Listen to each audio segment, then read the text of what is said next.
As darkness started to fall, performers and revellers gathered at the foot of Calton Hill.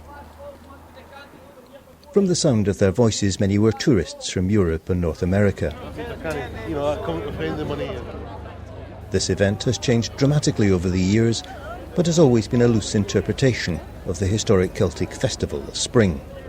The original Beltane celebration did take place at this time of year. It involved the building of large bonfires, and agricultural farmers would drive their cattle between them, and the smoke and the heat would purify them both symbolically, spiritually, as well as getting rid of any diseases they'd accumulated over the winter.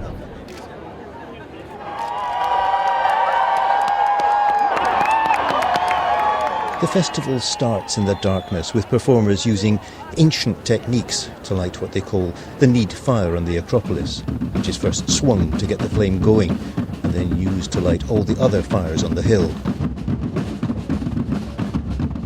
The start of the event is on the Parthenon, the national monument, and it begins with the arrival of the May Queen and the Green Man, who symbolise the Mother Earth and the fertility and energy of nature. They arrive on the top of the Acropolis, surrounded by fire and drumming, and they proceed to process around the hill on a route visiting the elemental aspects of the seasons.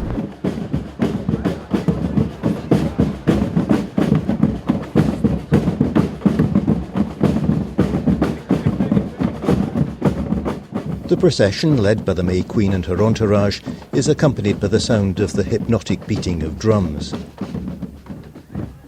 At each station, the scene is lit by the flames, with curious figures known as red men and beastie drummers adding their own, occasionally alarming contribution to the proceedings.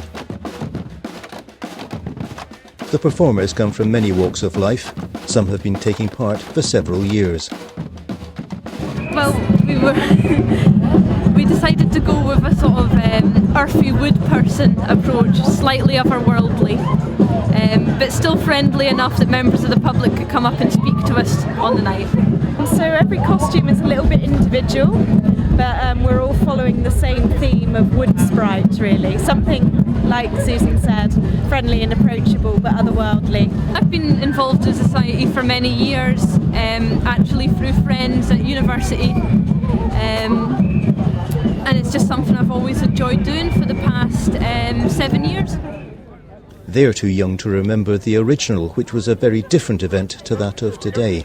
Back in the very big first event, there were 4 performers and around 50 audience, and it's grown in popularity year after year to the point where what used to take 6 weeks and minimal preparation is now about 3 to 4 months of preparation and a large financial outlay to put on the event.